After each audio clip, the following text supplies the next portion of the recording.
Have you ever been challenged to just say, I've had enough, I'm done, feel the tug to go do something else? I think we all maybe at times experience levels of that, but few actually just cash it all in and go. I am delighted today to talk to California businessman Levi Benkert, who was, well, he was doing just that. He was a businessman and he really felt the tug to leave everything and go clear across the world and minister in Ethiopia. He's authored a book entitled No Greater Love, One Man's Radical Journey Through the Heart of Ethiopia. And Levi, your story is incredible. I'm going to let you tell it. Where are we Skyping you from today? We're actually in California for a little while. Came back for the summer to do a tour to help spread the word about the project and the work that we're doing over there helping orphans in Ethiopia. So well, that's incredible. Got a good connection. If I was in Ethiopia, I wouldn't be able to video with you here. Yeah. Well, nice to have you with us today. An incredible story. What happened to you that made you kind of cash it all in and follow this? It was a surprise to us. My wife and I were in California, as you said, working, and I went on a 2-week mission trip to Ethiopia, and just really found a situation that needed some help, and we decided it was time to take our family over there and try to do some good if we could and follow God's call for our life. So yeah. What was your first trip to Ethiopia like? What happened to you?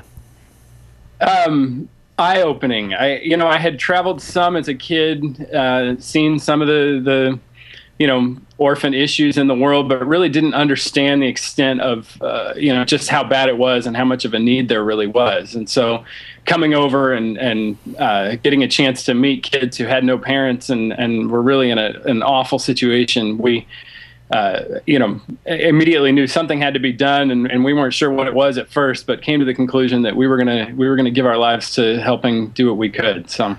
Well, what's so interesting about this is that in Ethiopia, of course, here you go in with Christian values and motivation, but the first thing you run into is a lot of spiritual superstitions and tribal superstitions. How'd you handle that? A lot of prayer. Did our best to work through the issues and try to help in any way that we possibly could to help these kids. It's definitely been a rough journey, and that's what we wrote about a lot in the book was, we made a lot of mistakes. We definitely don't know everything, but it's a lot about God's grace and how he comes in and helps and work through situations like that and bring redemption where redemption is needed. What are some of the tough superstitions like Ming and others? With the tribes that we initially moved there to work with, if a child's top teeth came in before the bottom teeth, then that child was considered a curse to the tribe. And so then those children would be killed. Since then, the government has come in and changed, come in really strong in different laws. And so there isn't a need for us to work in that tribe anymore. And so what we're doing now is actually working with the government orphanages. We take children out of the government orphanage, and then we take widows that we meet through the local churches. We put them together and we create a new family. So we call them forever families. And really, this is a legal adoption. It's a full and permanent placement for these children. And so we're really excited about creating families and helping to change the culture long term in Ethiopia. All right. Now, are you able to do the actual connection for adoption from there back to the States or any other place in the world? We don't do international adoptions. We really are, there are many agencies that are doing a lot of great work in that area. Yeah. We feel that, as far as us, we're called to help create new families in Ethiopia. And so we're doing what we can to build up, future leaders really for that country. How's that going? Good, really good. Yeah, it's exciting to watch it come together. It's been a little more than a year that we've been working on this new project. We have 7 families sponsored now, and children are just now starting to come and move into those families. So it's very exciting to watch it happen and to see just the redemption of children. Many of these kids, their parents have died. They've been left in a government orphanage. Terrible places. Some of these orphanages have 150 beds and over 300 children in them. So there's, a couple kids in a bed and very few staff. And so this is actually a permanent way for them to be taken out of that situation and put into a family locally. First of all, you adopted a daughter yourself there, right? Yes, we did. How'd that process go? The process was very complicated and hard. Living in Ethiopia while doing an adoption was it was a challenge. I wrote a lot about that in the book. That was something that was definitely hard, but worth it. How old's your daughter? She's 3 now. She's 3. Wow. You know, there's just as a side note, we work with a organization called Village of Hope in Romania that basically does the same thing. They're taking children out of the orphanages and they match them with other Romanian families, and then they actually go another step and help raise the funds to support that child for at least a year while they're in the new family. And that's kind of the model you're looking at, isn't it? Absolutely. We raise $625 a month for every family. Each of these families have 6 to 8 kids in them. You know, the goal is that we're going to continue to sponsor them until the children are grown. Yeah, we feel like it's a great way to help orphans and you know, help like I said before, raise up future leaders in the country. And yeah, there's definitely a lot of other projects doing the same work. You know, moving away from institutional model is something we absolutely need to do just around the world in orphan care. So what kind of a economic challenge is there for a family of 6 or 8 kids? I mean, that's a big family. It is a big family. It is a challenge for them. The way that we do it is the mothers they're not working outside the home. We sponsor them. We pay them a salary and buy food, and we take care of medical care, clothing. We do schooling, everything. So for our families, it's all taken care of. We want them to be able to focus on being, you know, parents to these children. Now you work with widows as well, right?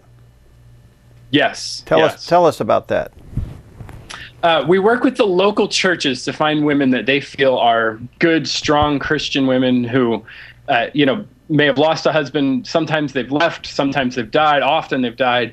And we take these women, we put them through a training program, and then we place them in a new family with children. So, I mean, we're really creating families. It's very exciting to see when it comes together and to see the bond between the mother and the children. It's really exciting. Levi, where do you get your support, and how can people support you? Through our website. It's called Bring Love In. We have just supporters all over the country. We actually haven't even met most of them. It's people who've come and kind of started to read the blog and learn about the journey and sponsor the families or the you know, organization as a whole. It's really exciting to see how it's all come together, and you know, we feel like we're just along for the ride, but it's been wonderful. What are the living conditions there where you are? What are they like? We live in the city of Addis Ababa, which is the capital city. In many ways, it's developing really quickly. In the 3 years that we've lived there, roads are coming in, buildings are being built. A lot is happening to kind of develop the country. Our families live in 2 or 3 bedroom, kind of normal. Our goal is to have our families come in at a middle class Ethiopian lifestyle. So.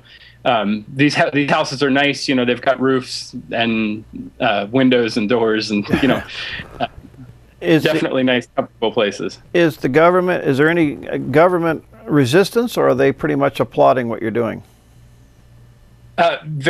We've been received with open arms. It's a complicated process. We spend a lot of time working on paperwork, and, you know, a good bit of our time goes to government processing and different regulations and laws. But overall, we've been very accepted, and they're very excited about having a good in-country solution for orphan care. What's the industry there? I mean, how do people make a living to support these large families? It's almost 90% farming in Ethiopia. It's incredible, the agriculture industry. There's starting to be a lot more textiles and factories and different things for export, but still farming remains the largest economic driver in that country. Well, we've all seen the droughts and everything. Is that all seem to be stabled out now? Yeah, currently it's not so much of a problem, although the reports say that this year the rains came a little late, and so the harvest is going to be, again, pretty small. And so it's just constantly a problem there.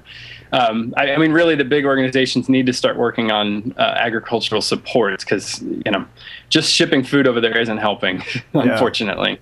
And how are you able to treat the families and your orphans medically? How does that work? Actually, there's really good Christian hospitals in the country that we have worked with, and it ends up working really good. Surprisingly, that's not much of an issue. Wow, that's great. All right, so give us a little wrap up on Bring Love In. Just kind of summarize that for us. Bring Love In, we're a Christian organization. We are, our goal is to create new families in Ethiopia, not just for the orphans, but also for the community. We want to support communities that we go into. We want to create jobs in Ethiopia, and we want to raise up future leaders in that country, so that really stop the cycle of what is creating orphans in the first place. It's one of the poorest countries in the world. There's 90 million people in Ethiopia. I don't know the exact number, but I think it's somewhere around 55 million of them live on less than $2 a day. It's hard to comprehend that that's still going on in the world right now, but it definitely is in Ethiopia. And so, we're there for the long haul. Our family's committed to live there, indefinitely, and to continue to build these families. Incredible local staff that we've been able to find. We've been really blessed to find good people with college-educated locals who are Christians and really interested in coming alongside us to help support families and really to support their country. So, is there much of a clash between the Christian faith and some of the other superstitions and belief systems? Not so much, no.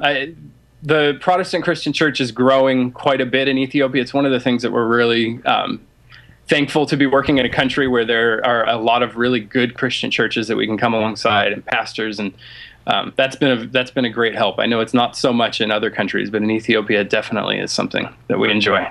Oh, that's wonderful. Well, the book is entitled No Greater Love, One Man's Radical Journey Through the Heart of Ethiopia, where Levi and his... How big is your staff, Levi? We actually have 23 staff in Ethiopia right now. 23? Yes. So, wow, you got quite the organization going. Anyway, check out the book, and I'm sure you can get it. Let's see, who's it put out by here? Oh, Tyndale. So you can probably pick it up at Evangel or online at Amazon or Barnes & Noble. And take a read, and if the Lord is kind of tugging on your heart to learn more about it, you can go to bringinlove or bringlovein.org.